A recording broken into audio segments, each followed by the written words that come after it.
What are some of your favorite single-player games, and especially older games from a decade or even more ago, that still holds up incredibly well in the visuals, in the gameplay, in the mechanics, the story, almost everything. Like games that are just as good or even better to play today than when they came out.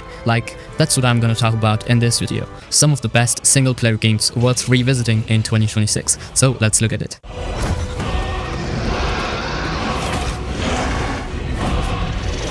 Mafia 2. Now this is one of those games that quietly aged like fine wine. It dropped back in 2010, but honestly, it still holds up better than a lot of modern story-driven games, especially when it comes to tone, storytelling, and atmosphere. Mafia 2 absolutely nails it. So the first thing that stands out is the story. It's not trying to give you a 100-hour open world with side quests every 10 feet. It's way more focused. You play as Vito Scaletta, an Italian-American who returns home from World War II and slowly gets pulled into the world of organized crime. The whole game plays like an old-school mafia movie, something between Goodfellas and The Godfather, and it's not just about action, it's about loyalty, betrayal, family, and chasing a better life in a broken system. Vito isn't a superhero, he's just a regular guy trying to climb the ladder and take care of his family. That grounded, personal approach makes the whole thing hit way harder emotionally. You actually care about Vito and his best friend Joe Barbaro, and the bond between them is one of the best parts of the game. But where Mafia 2 really embarrasses modern games is the atmosphere and detail. The setting. Empire Bay feels like a living, breathing city from the 1940s and 50s. Snow on the ground, jazz music on the radio, old school cars, classic advertisements, people walking around in period clothing. It's all so perfectly done. You step outside and just feel the time period. And that's something you don't see much these days. A lot of modern games set in the past kind of fake it, but Mafia 2 goes all in. It's stylish, moody, and rich with little details that bring everything to life. Let's talk realism too. The game's not afraid to slow things down. You don't have superpowers, the gunfights are gritty and grounded, you can only carry a couple weapons at a time, you reload manually, take cover, and actually feel the danger. The cops in this game don't mess around either. Speeding, they'll pull you over, run a red light, they'll fine you. That stuff adds a layer of immersion you don't see often.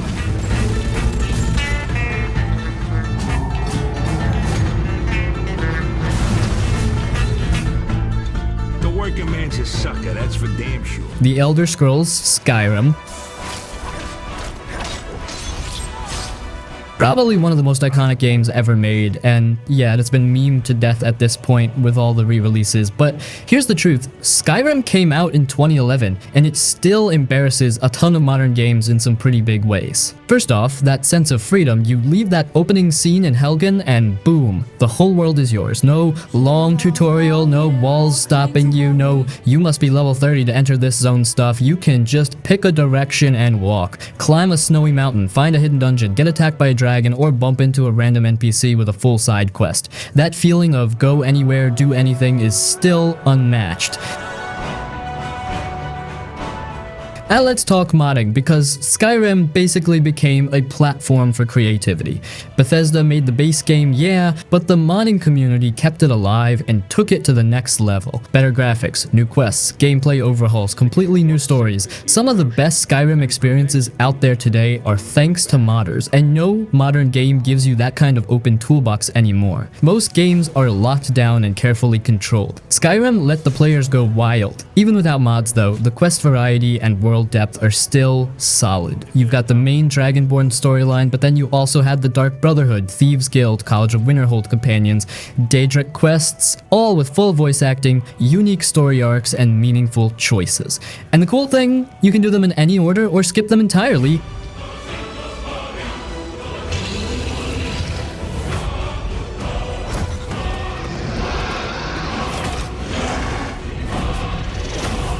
Red Faction Guerrilla. Oh man, Red Faction Guerrilla. Now, this is one of those games where you go, wait, this came out in 2009? Because even today, over 15 years later, a lot of games still can't match what this game pulled off with its destruction system. Let's just start with the obvious. The physics-based destruction in this game is still unmatched. Not just blow up a wall destruction, we're talking full buildings, bridges, towers, and bases that collapse in real time, piece by piece, depending on where and how you hit them. You could take a sledgehammer to the bottom of a building and literally watch it crumble, or strap explosives to support beams and bring down a whole enemy outpost. And it's not just for looks, it changes how you play. You could create your own entrances, ambush routes, or escape paths by making holes in the world. Almost no games today give you that level of freedom and creativity in combat. But it's not just a tech demo, the actual gameplay was really fun too. You play as Alec Mason, a dude who joins the resistance on Mars to fight against a brutal military force called the EDF. It's a classic underdog story, and the game throws you into this wide open version of Mars where you complete missions, raid bases, and take down enemy strongholds however you want. The game gives you tools, rocket launchers, remote charges, giant mechs, and just lets you go nuts.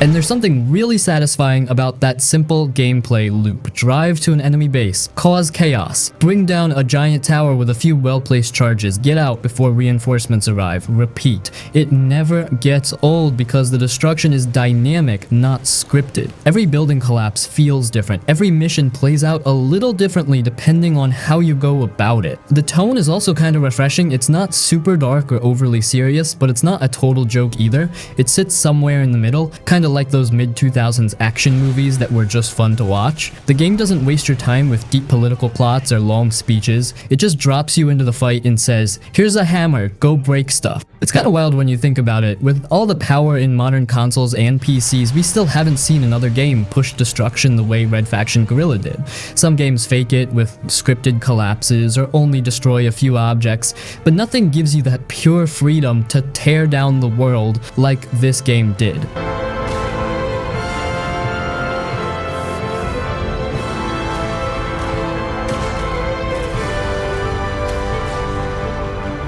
Deus Ex 2000. The original one from 2000, not the newer ones. Now, this game right here, it's one of those rare titles that actually changed the way people looked at video games. Even today, 25 years later, there are things this game did that modern AAA games still can't get right. At first glance, yeah, it looks old, the graphics are clunky, the animations are stiff, and the character models all kind of look like they're made of Legos. But if you look past that, Deus Ex is a masterpiece of player freedom, choice, and consequence. And I'm not just throwing that word around. You play as JC Denton, a cybernetically enhanced agent in a world full of conspiracies, secret organizations, and shady governments.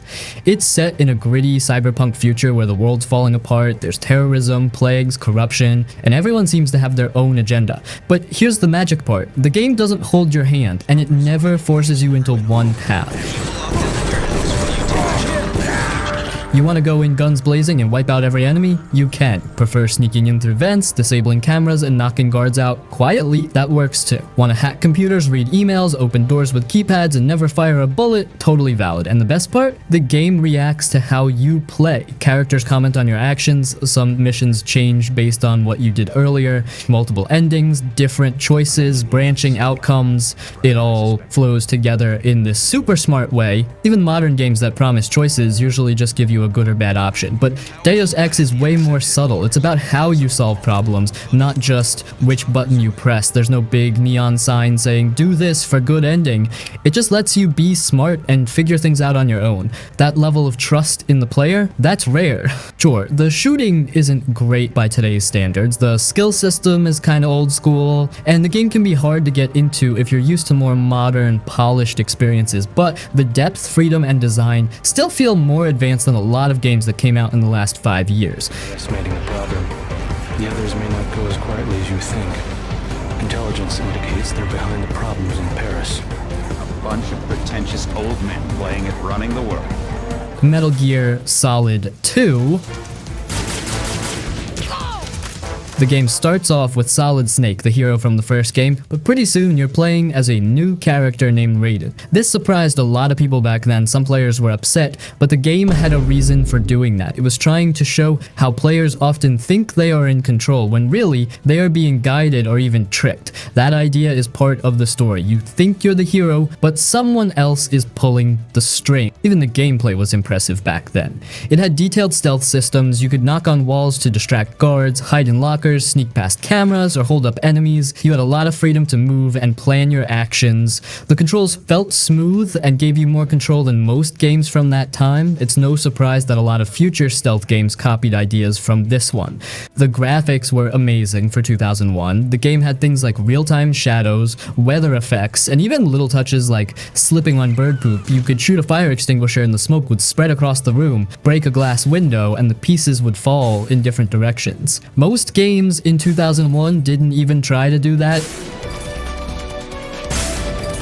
Yes, the game had long cutscenes, and yes, the story got very heavy toward the end, but that's what made it special. It didn't play it safe, it had something to say, it gave players a lot to think about. Not many games do that even today. So even though it's over 20 years old, Metal Gear Solid 2 still stands tall. It gave players freedom, smart gameplay, and a deep story that feels even more real now than it did back then. It was bold, it was different, and it still deserves respect.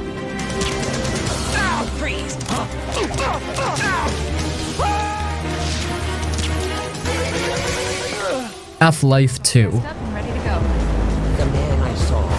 First thing you notice is how real the world feels. The way NPCs talk, the way the world moves, the physics, the sounds, everything just pulls you in. There are no cutscenes, no big press X to continue screens. The story plays out while you're still in control. People talk to you, events happen around you, and you're always there, never taken out of the moment. Most games today still pause the action to deliver a story. Half-Life 2 didn't do that. It made the story part of the world. The main character, Gordon Freeman, never speaks, but somehow the game still tells a strong story through the people around him.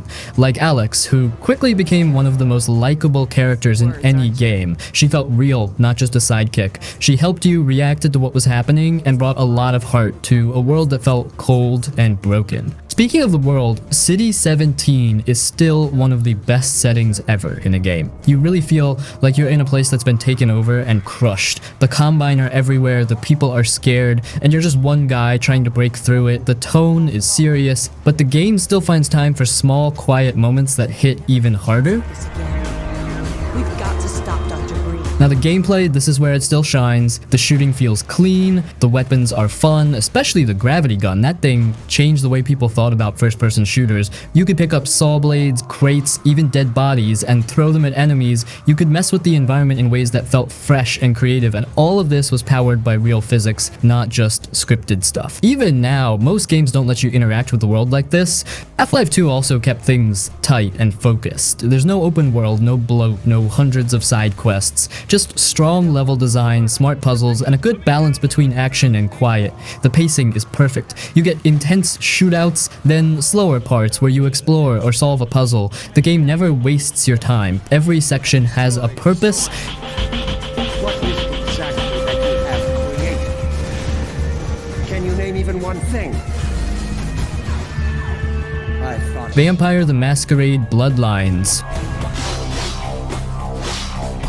This one's a cult classic, released in 2004, and yeah, it was super buggy at launch, but underneath all that mess was something crazy special. Even today, there are still things this game does better than most modern RPGs. It had depth, freedom, mood, and a style that felt totally its own, and once you get into it, you realize why people still won't shut up about it. You play as a freshly turned vampire just thrown into the chaotic underworld of Los Angeles. And this ain't some cheesy vampire story with glitter and love triangles. It's dirty, weird, political, and full of backstabbing.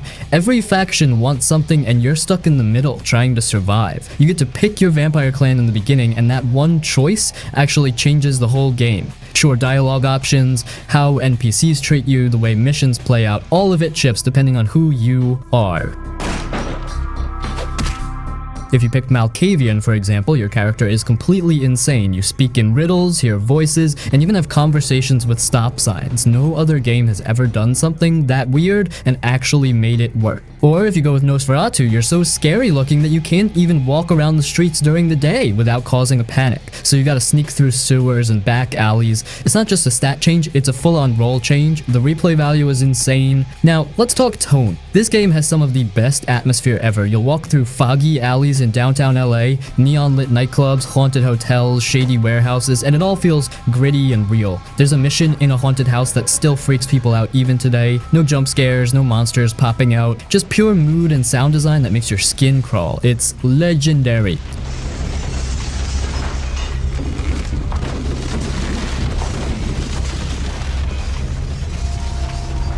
Splinter Cell Chaos Theory.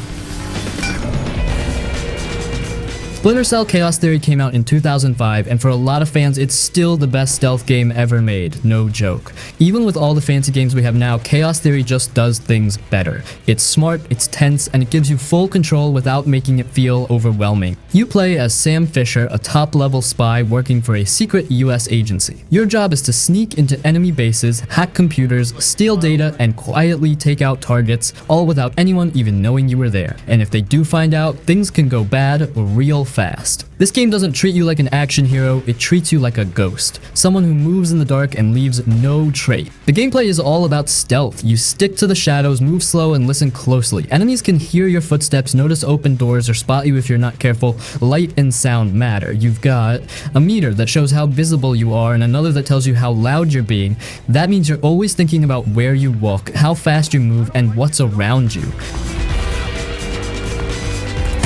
Sam's toolset is also sick. You get night vision, thermal vision, a sticky camera, you can shoot onto walls, a little hacking device, and more. You can open doors quietly, whistle to distract guards, grab people from behind and interrogate them. There's just so much stuff you can do, but the game teaches it in a clean, simple way. One of the best things is how the game gives you freedom. You can sneak past guards without touching them, or you can knock them out one by one. You can shoot out lights to create darkness, or climb up vents and find hidden paths. It's not about running and gunning, it's about thinking, planning, moving with purpose.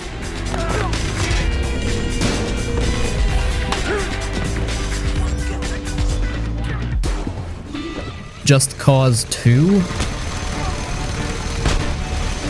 You play as Rico Rodriguez, a secret agent with a grappling hook, a parachute, and a whole island to mess around in. The map is huge, like massive, filled with jungles, cities, deserts, snowy mountains, and military bases. There's over 400 square miles to explore, and the game gives you total freedom to go wherever you want, whenever you want. What makes Just Cause 2 special is the sandbox gameplay. You're not tied down by story missions or strict rules. You can skydive from a helicopter, hijack a jet mid-air, crash it into a fuel tank, and then grapple to safety right before it explodes. You can tether two enemies together and fling them off a cliff. You can attach a car to a helicopter and swing it around like a wrecking ball. The game is full of dumb, fun, chaos, and it wants you to go nuts with it.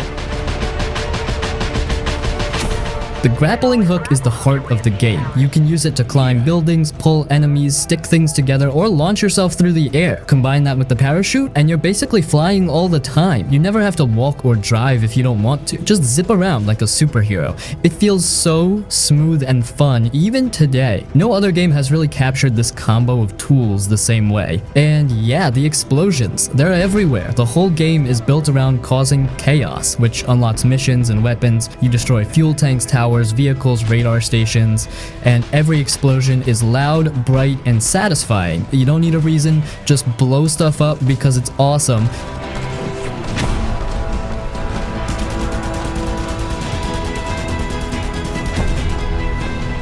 The Warriors.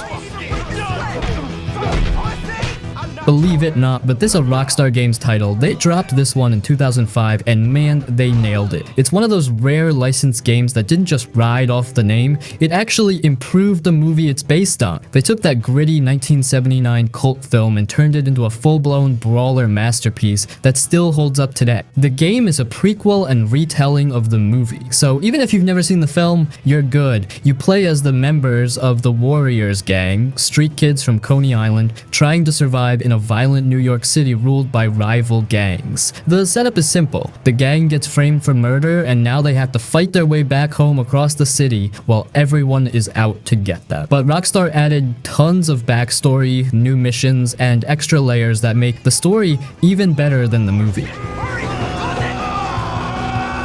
What really makes the game shine is the combat. It's classic beat-em-up style but with Rockstar's polish. You can punch, kick, throw bottles, slam enemies into walls, do team takedowns, and even brawl in full-blown gang fights with like 10 guys at once. It's brutal, fast, and super satisfying. Every hit feels heavy. Enemies don't just go down in one punch. You gotta work for it, and that makes it feel gritty and real. And Rockstar, being Rockstar, they packed in tons of side stuff. Between missions, you hang around Coney Island, your home turf. You can train, spray graffiti, steal car radios, mug people, fight in bonus arenas, or do little jobs to earn money. It gives the game a lived-in feel. This isn't just about beating levels, it's about surviving in a world that feels harsh and dirty and alive.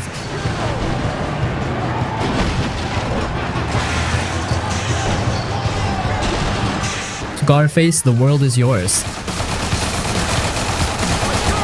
Oh man, Scarface, the world is yours. Now this game right here, underrated as hell. It came out in 2006, and while people were busy talking about GTA, this game quietly dropped and ended up being one of the coolest open world crime games ever made. It took the world of the movie, flipped the ending, and asked a wild question. What if Tony Montana didn't die at the end? No, the game straight up rewrites the ending. Instead of going down in that bloody shootout, Tony survives, escapes, and now has to rebuild his empire from scratch. You lost everything, your mansion, your money, your friends. So you gotta start small again and work your way back up to the top. That whole idea, super smart. It makes the game feel like a true sequel, not just some quick movie tie-in. The story is surprisingly solid. It's still Tony being Tony, loud, angry, swearing every 5 seconds, but the writing actually does a good job showing him trying to change a bit. Like, he's still a violent maniac, but this time he's also trying to do things smarter. You're building businesses, cutting deals, and expanding your drug empire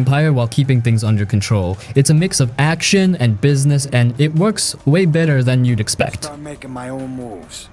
Gotta get back in, you know? Now let's talk gameplay. It's third person like GTA, but it has its own feel. Gunplay is smooth, and you've got this cool balls meter. Yeah, really. And when it fills up, you can go into this rage mode where time slows down and Tony yells while you mow everyone down. It's over the top, but in the best way. There's also a whole empire building system. You buy fronts like clubs, gas stations, or smuggling docks. Then you protect them, upgrade them, and use them to push your product. You also make deals with suppliers and choose how to move your drugs, land, sea, or air. There's some real depth here, more than you'd expect. You're not just causing chaos, you're running a business. The open world is set in a fictional Miami, and it looks damn good for a 2006 game. It's full of colorful streets, neon lights, palm trees, beaches, boats. You really feel that hot tropical crime vibe, and there's a ton to do. Side missions, car chases, boat racing, store upgrades, collecting money from dealers. It never feels empty. It's a world that lives, and it makes you want to own every corner of it. Also, Tony has a code. You can't kill civilians. If you do, he yells at you. The game keeps him true to his character. Brutal, but with a weird sense of honor. That little detail shows how much care went into this. And look, Scarface never tried to copy GTA completely. It took the same formula, sure, but added its own flavor. The attitude, the systems, the way you build an empire, it all gives the game its own identity. Honestly, some parts are even better than GTA at the time, especially the money system and how every dollar you earn actually matters.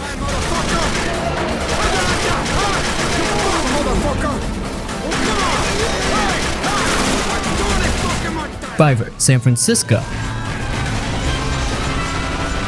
This one is a total hidden gem. Most folks either slept on it or skipped it thinking it was just another car game, but nah, this thing was different, way different. It took the open world driving formula and flipped it with one of the most creative ideas ever in a racing game. You play as John Tanner, a cop chasing down his old enemy, Jericho.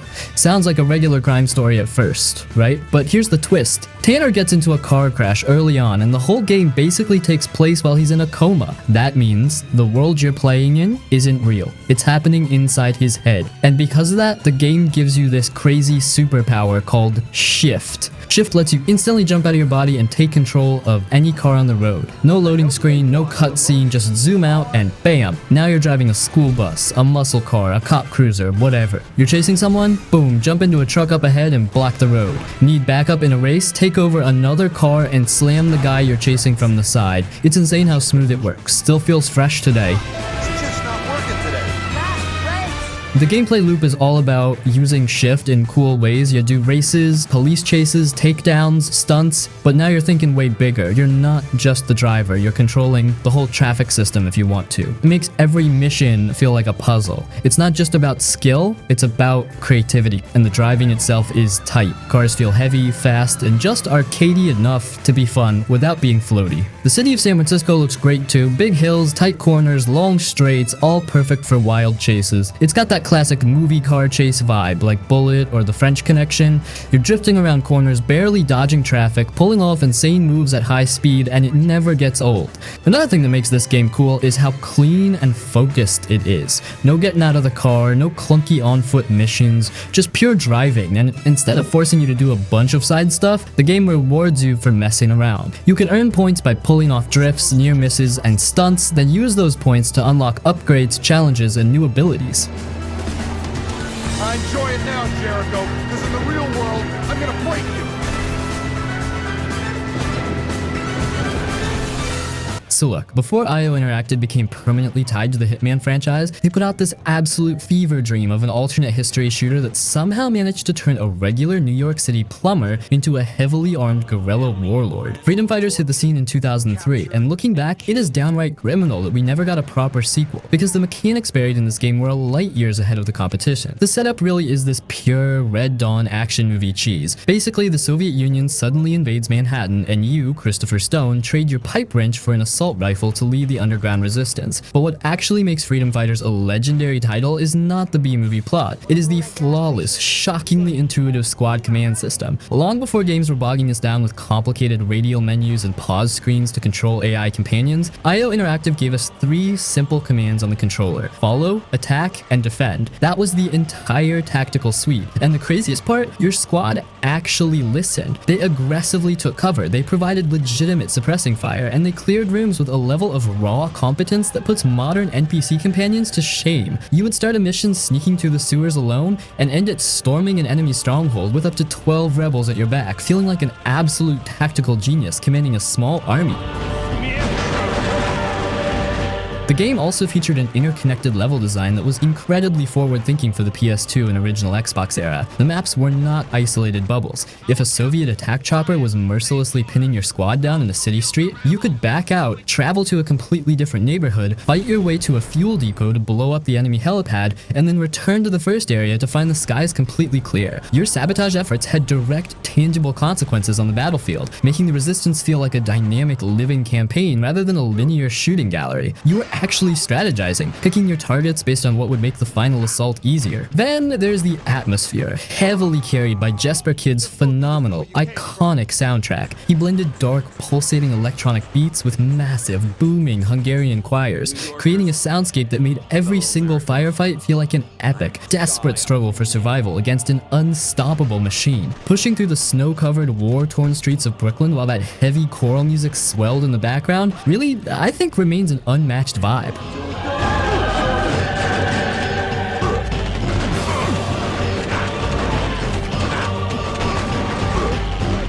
Tomb Raider Legend. If you were a gamer in the mid-2000s, you probably remember that Tomb Raider was in a really rough spot. Angel of Darkness had basically face-planted and everyone was wondering if Lara Croft was just a 90s relic. Then, in 2006, Tomb Raider Legend dropped, and honestly, it felt like the series finally figured out how to exist in the modern era. What I love about Legend is that it actually lets Lara have a personality. She's witty, she's clearly having a blast, and for the first time, she wasn't just a silent avatar jumping on blocks. She had 2 buddies, Zip and Alistair, constantly chirping in her ear over the radio.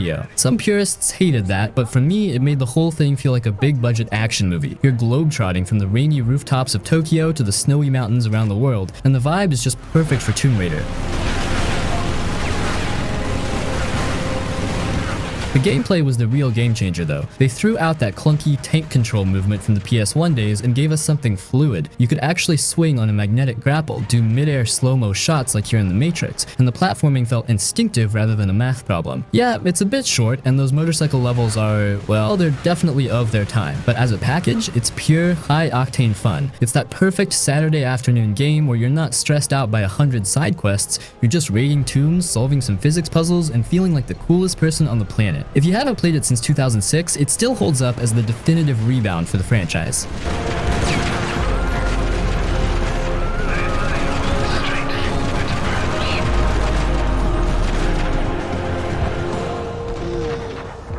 Beyond Good and Evil 2003 is the definition of a cult classic. Back in 2003, it felt like this game just came out of nowhere. It didn't have the massive hype of a Halo or a Grand Theft Auto, but if you were lucky enough to play it, you knew you were holding something special. It's got such a unique vibe. You're Jade, a photojournalist living in a lighthouse with a bunch of orphans and a talking pig named Paige, who is honestly one of the best sidekicks ever. The world of Hillis was just so cozy, but also weirdly unsettling. You've got these alien invaders called the Domzi, constantly attacking, and the more you dig into the story, the more you realize the protection force meant to be saving everyone is actually sketchy as hell. The gameplay was a total mix of everything. One minute you're sneaking around a government facility taking pictures of conspiracies, the next you're racing your hovercraft through the canals, and then you're in a Zelda-style dungeon whacking robots with a Daijo staff. It shouldn't have worked, but it all flowed together perfectly.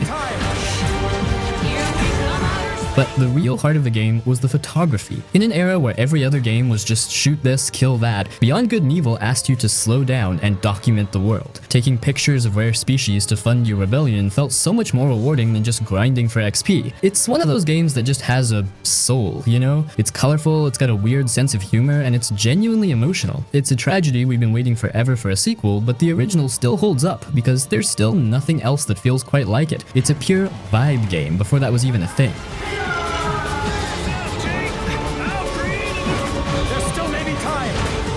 Psychonauts. Talk about a game that was way too smart for its own good back in 2005. Psychonauts is easily one of the most creative things to ever come out of that era. Tim Schafer and the crew at Double Fine basically took a platformer and turned it into a psychedelic trip through people's subconscious. And honestly, it's still a masterpiece. You play as Raz, this circus kid who runs away to a summer camp for psychic spies, but instead of just hiking or making friendship bracelets, you're literally jumping into people's brains. And that's where the game gets legendary. Every single level is a completely different world based on someone's mental baggage. One minute you're in a 1950s suburbia nightmare where everything is a conspiracy. Shout out to the Milkman conspiracy, probably one of the funniest levels in gaming history. And the next, you're a giant monster in a city of lungfish. Or you're playing a tabletop war game inside a descendant of Napoleon's head. Most games struggle to have one good idea. Psychonauts had like 50 and threw them all at the wall. What really sticks with me though isn't just the weirdness, it's how much heart it has. It handles stuff like trauma, phobias, and hidden secrets in a way that's hilarious, but also kind of sweet. You actually start to care about these weirdos because you've literally seen their deepest thoughts. The writing is what really seals the deal. It's genuinely funny. Not video game funny, but actually clever. Every camper at Whispering Rock has a distinct personality, and poking around the camp to hear their dialogue was half the fun. You really felt like this weird kid trying to prove yourself while uncovering a massive conspiracy involving stolen brains and giant tanks. Sure, the meat circus level at the end was frustrating enough to make you want to throw your controller through a window, and the platforming could be a little floaty, but you didn't care because you just wanted to see what kind of insanity was behind the next door. It's a game that respects your imagination and treats the platforming genre like a canvas for art rather than just a series of jumps. If you missed this one back in the day, you missed out on the absolute peak of 2000s creativity.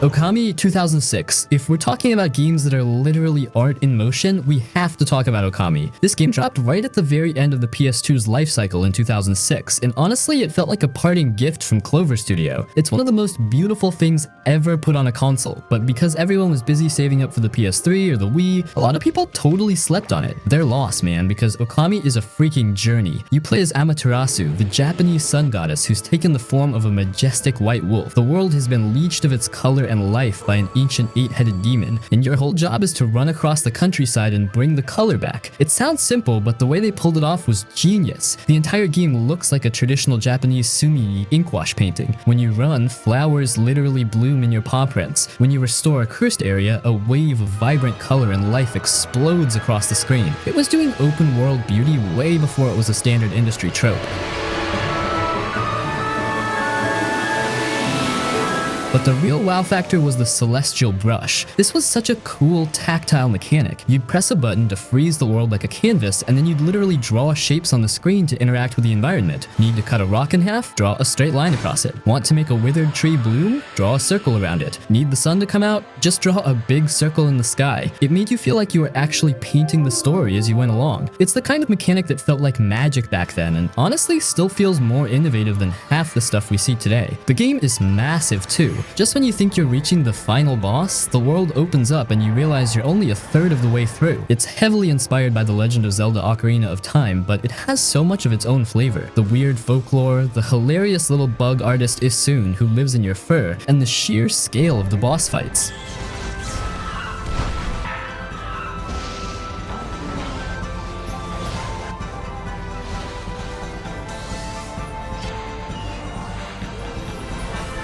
The Saboteur 2009 basically went out in a blaze of glory with this one. The Saboteur dropped right at the tail end of the decade, and it is the ultimate hidden gem for anyone who loves a good revenge story. You're Sean Devlin, this hard-drinking, foul-mouthed Irish race car driver who gets stuck in Nazi-occupied Paris. It's essentially Grand Theft Auto meets Inglourious Basterds, and it is every bit as awesome as that sounds. The coolest thing about this game, the thing that honestly blew my mind back in 2009, was the will to fight mechanic. When you start, Paris is literally black and white. It's grainy, depressing, and noir as hell, with the only pops of color being the glowing red of Nazi banners and the yellow of their spotlights. It looks incredible, but as you start blowing up fuel depots, assassinating generals, and helping the French resistance, color literally bleeds back into the world. Streets turn vibrant, people start fighting back in the alleys, and the music shifts. It's such a satisfying visual way to see your progress. You aren't just checking boxes on a map, you're literally bringing the light back to the city. First we'll knock up a friend of mine. He can help us with Dr. Kessler. And your friend? The gameplay was a wild mix. You've got this parkour light system where you're scaling the Eiffel Tower or leaping across the rooftops of Montmartre to escape a pursuit. Then you've got the stealth, where you can steal a uniform to slip past checkpoints until you get too close and some officer realizes you're a giant Irishman who definitely doesn't belong there. And when the stealth inevitably fails, the gunplay is chunky, loud, and chaotic. Diving into a trench with a Tommy gun while Feeling Good plays on the radio is a core gaming memory for me. It's definitely got that 2000s jank in some places. The driving can be a bit floaty, and the climbing isn't exactly Uncharted 4 smooth, but the atmosphere really carries it, I would say. It's got a gritty, cinematic vibe that most open world games today are too afraid to touch. It's a tragedy Pandemic shut down right after this released, because Sean Devlin deserved a whole trilogy. If you want a game where you can climb a cathedral, smoke a cigarette on the roof, and then base jump off after blowing up a Zeppelin, this is your masterpiece.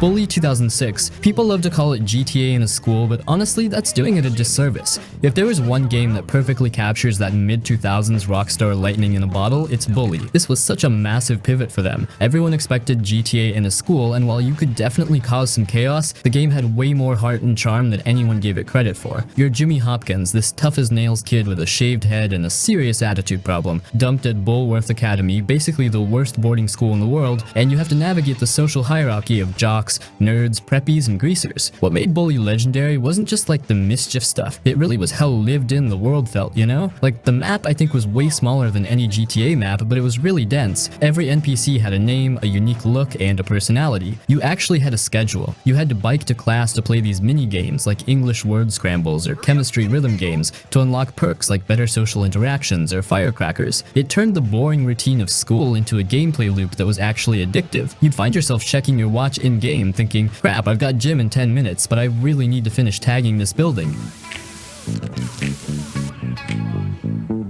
The The combat was a blast too. Slingshots, stink bombs, marbles, and itchy powder. Taking down a massive jock with a perfectly aimed spud cannon felt just as rewarding as any high-stakes heist. Oh, and they had some of the best OST too. Like, I still to this day have many saved in my PC folder and even use while making videos. Like, Sean Lee's soundtrack is an all-time great. That funky walking bass line that kicks in while you're just wandering the halls is permanently burned into my brain. It gave the whole game this mischievous, bouncy energy that made even just walking to the cafeteria feel like an adventure. I think it's one of those rare games that feels nostalgic even if you didn't play it as a kid. We've been begging for Bully 2 for nearly 2 decades now, but honestly the original is so tightly constructed and full of character that it still holds up as a masterpiece of the era. It's the ultimate schools out fantasy.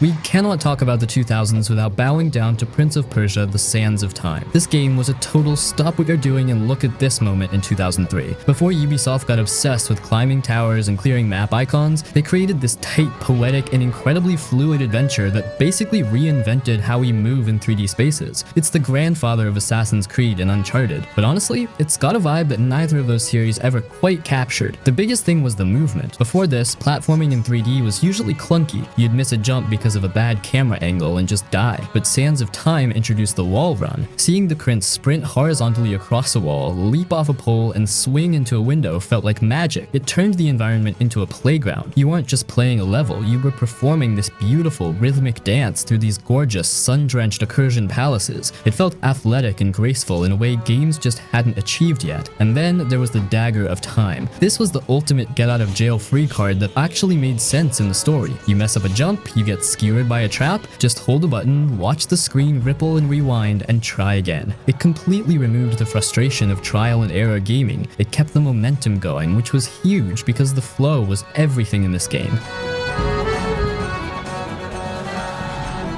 But what really sticks with me, and what I think makes it a legendary human story, is the relationship between the prince and Farah. This wasn't some save the silent princess trope. They spent the whole game bickering, flirting, and slowly starting to trust each other while trapped in a nightmare. The prince starts off as this arrogant kid trying to impress his dad, and by the end, he's carrying the weight of the world on his shoulders. The way the story is told, as a literal narration by the prince to a sleeping Farah, is one of the coolest framing devices ever. If you died, he'd even say, no, that isn't how it happened, before you rewound. The atmosphere was just peak. It had this 1001 Nights fairy tale feel, with soft lighting, swirling dust motes, and a soundtrack that blended rock guitars with traditional Middle Eastern instruments. It felt exotic, dangerous, and incredibly cozy all at once.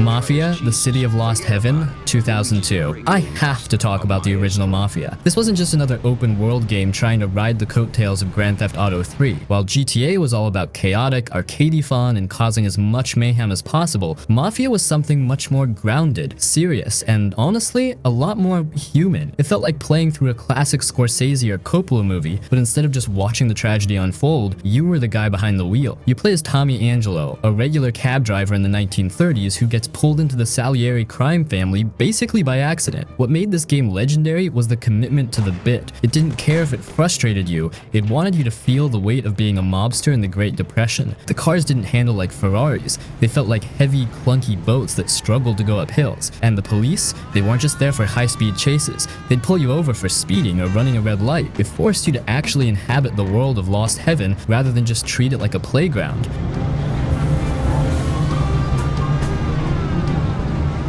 The missions were pure cinema. Everyone remembers the infamous racing mission, which was brutally hard but made you feel like a god when you finally won. But the real gold was in the hits and the heists. Sneaking into a mansion under the cover of a thunderstorm, or that incredible shootout in the church, these moments had a gravity to them that most games at the time couldn't touch. The stakes felt real because Tommy wasn't some crazy invincible superhero gangster. He was a guy who was clearly over his head, watching his life and his morals slowly crumble as he climbed the ranks. And man, that ending. No no spoilers for the 3 people who haven't played it, but it's one of the most haunting, grown-up finales in gaming history. It didn't give you the typical Hollywood high, it gave you a lesson about loyalty and the cost of the life you chose. The orchestral score, the thick atmosphere of the smoky bars, and the way the city changed over the years as you progressed, it all added up to an experience that felt way ahead of its time. It proved that open worlds could be used for tight, linear storytelling that actually meant something. If you want to see where the prestige side of gaming really started to find its legs, Mafia is the blueprint. In my opinion, it really is one of those tone-cold classics.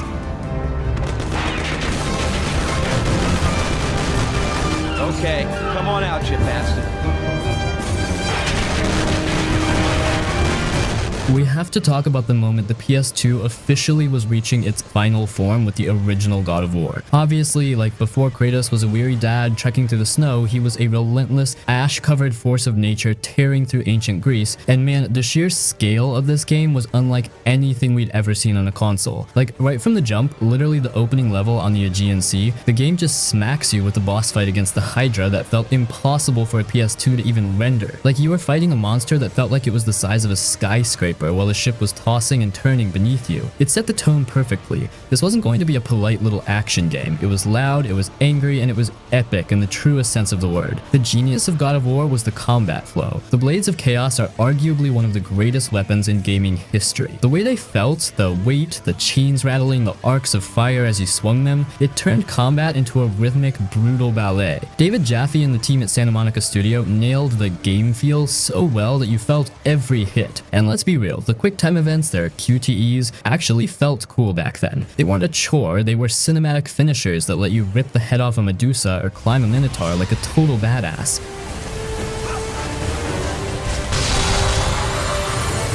But what people forget is how good the actual adventure was between the fights. This game had some of the most macro level design of the era. Exploring Pandora's temple, which was literally chained to the back of the Titan Kronos as he wandered the desert, was a massive wow moment. The puzzles were huge, the traps were lethal, and the sense of verticality made you feel tiny in a world of gods. It felt like you were on a genuine grueling quest to do the impossible, kill a god. And our dude Kratos, man, he was such a specific vibe for the mid-2000s. Wasn't a hero, but like a tragic, haunted anti-hero who was basically too angry to die. The story of his past, the way he was tricked by Ares into destroying the only things he loved, gave all that mindless violence a really dark, heavy emotional anchor. You weren't just killing for the sake of it, like we were helping a broken man get his scorched earth revenge.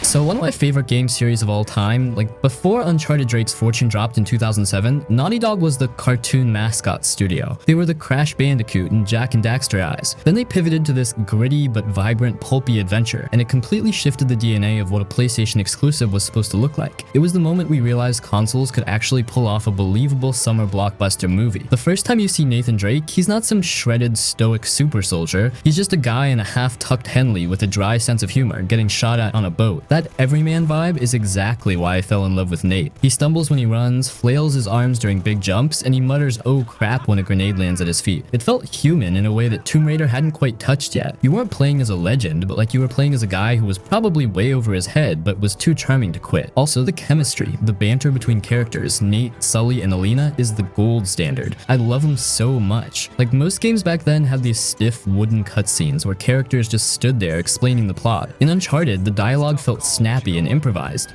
I'll take die now.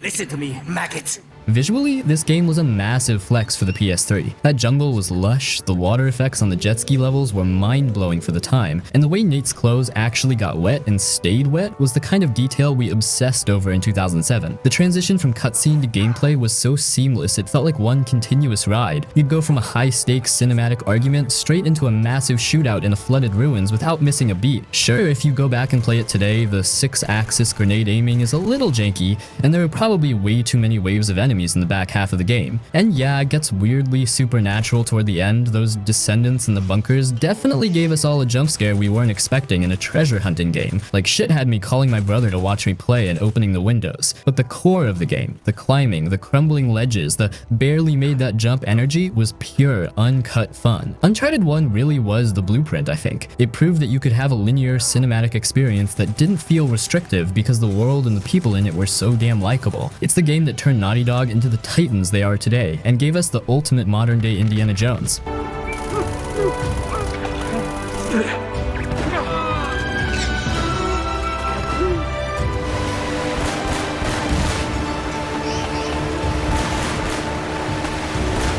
Far Cry 2, this game dropped in 2008, and it was, and still is, the black sheep of the series. While the newer Far Cry games are like theme parks where you're a superhero with a wingsuit, Far Cry 2 was a brutal, sweaty, malaria-induced fever dream in the African savannah. It didn't want you to feel powerful, it wanted you to feel lucky to be alive. The immersion in this game was absolutely insane for the time. There was no mini-map hovering in the corner of your screen. If you wanted to know where you were going, you had to physically pull out a paper map and a compass while you were driving a rickety Jeep down a dirt road. It made the world feel massive and terrifyingly real. You weren't just checking a GPS, you were actually navigating. And man, the jank in this game was actually a feature. Your guns would rust and jam in the middle of a firefight, forcing you to hammer on the reload button while some mercenary was closing in on you. You had malaria, so your vision would go blurry and you'd have to stab yourself with a needle just to keep moving. Even the healing system was visceral. Instead of just watching a health bar go up, you'd watch your character literally dig a bullet out of their arm with a pair of pliers or snap a broken bone back into place. It was gnarly, it was stressful, and it made every single encounter feel like a desperate struggle. But the real star of the show was the fire. The way fire spread in Far Cry 2 is still better than almost any game coming out today. You'd throw a Molotov at a guard post, the wind would pick up, and suddenly the entire dry grassland was an inferno, trapping you and the enemies together. It was chaotic and unpredictable, and it made every mission feel like it could go sideways in a heartbeat. It also had the buddy system, where these other mercenaries you met would actually show up to drag your bleeding body out of a firefight if you went down. It gave the game this weird, lonely camaraderie.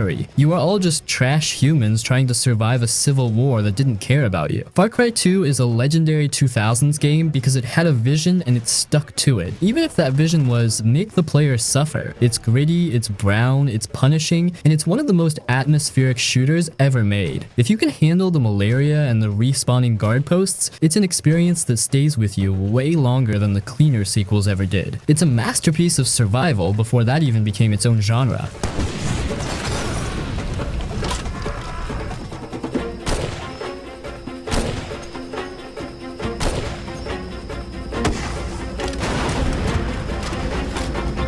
If you want to talk about a game with an actual soul, we have to talk about The Darkness. This came out in 2007 from Starbreeze, and it's the most emo a shooter has ever been in the best possible way. You play as Jackie Estacado, a mob hitman who turns 21 and suddenly gets possessed by this ancient, foul-mouthed cosmic force called the Darkness. But this wasn't just another power fantasy game. It was surprisingly quiet and intimate. There's a legendary scene where you can literally just sit on the couch with your girlfriend, Jenny, and watch the entirety of To Kill a Mockingbird on a grainy TV. No objectives, no shooting, just two people hanging out in a crappy New York apartment. It made what happens later in the story hurt so much more. When the game wants to twist the knife, it does it better than almost any big budget title today. The gameplay was wild too. You had your standard dual-wielding pistols, but you also had these two demonic, creeping dark tentacles over your shoulders. You used them to rip hearts out of chests to feed the darkness, smash light bulbs to stay in the shadows, or literally pick up a car and hurl it at a mobster. It felt heavy, brutal, and visceral. And the voice acting. Mike Patton from Faith No More voiced the darkness, and he sounded absolutely terrifying, like a gravelly, oily nightmare whispering in your ear the whole time. The atmosphere of those gritty New York subways and rain-slicked alleys was just, man, it was thick. It felt like a graphic novel come to life. It wasn't about being a hero, it was about a guy losing his humanity to a monster just so he could get revenge on the uncle who betrayed him. The Darkness is one of those games that proved shooters could be poetic and depressing, while still letting you impale a guy with a demon tentacle. It's a total cult classic that more people need to experience.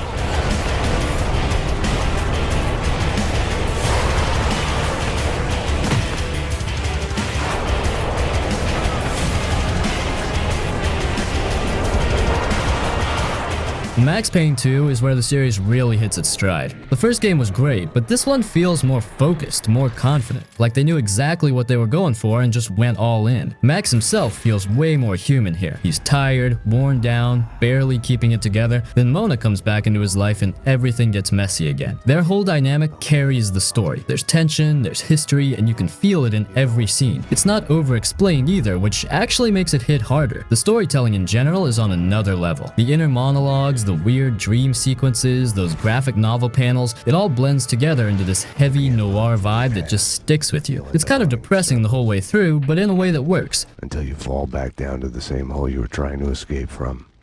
Only the hole's grown deeper. Gameplay-wise, it still feels insanely good. Bullet time is smoother, more refined, and just satisfying every single time you use it. You dive into a room, everything slows down, and the whole fight plays out like a scene from a movie. The physics add a lot too. Stuff reacts the way you expect, environments break apart, and it makes every shootout feel more dynamic. The levels are super memorable as well. That address unknown bit is straight up creepy, the construction site shootout goes hard, and even smaller moments like the cleaning lady section somehow stick in your head. There's a strong sense of place throughout the whole game. What I really like is that it doesn't drag. You can finish it pretty quickly, but it leaves an impression. It's tight, it knows what it wants to do, and it doesn't waste your time.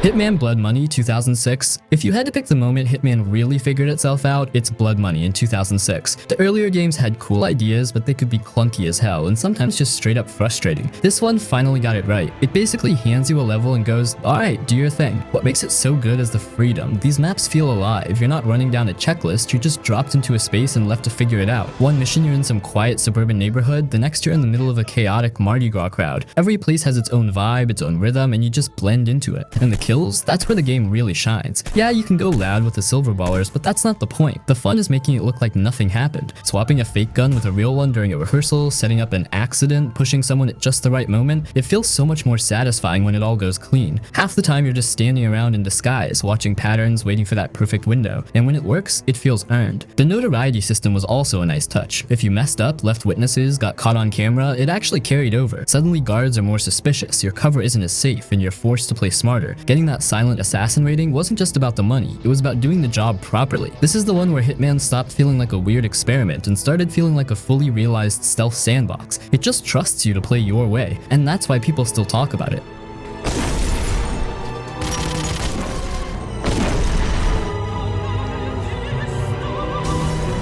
Fable: The Lost Chapters. Right off the bat, one of the coolest things Fable did was let you actually age and change over time. You start the game as a little kid, and as the story goes on, you grow into an adult. And it's not just story stuff. Your choices show up on your character's face and body. Be good and people admire you. Be evil and you start growing horns and getting red glowing eyes. That kind of visual transformation from your decisions was super unique back then, and even today, barely any games do it that well. The morality system was simple but effective. You could help people marry, settle down, or you could rob, kill, and go full villain. And the world reacted to what you became. Villagers would cheer for you or scream and run away.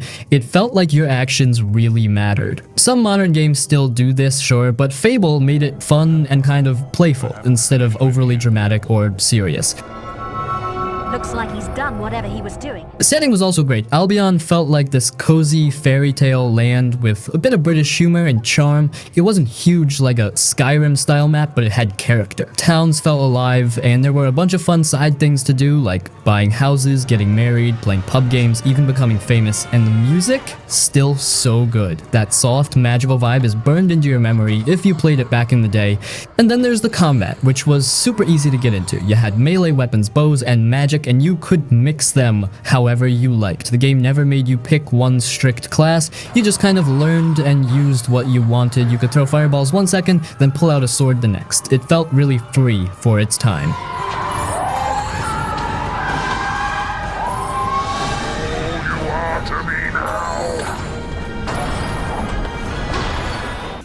Nice parking job.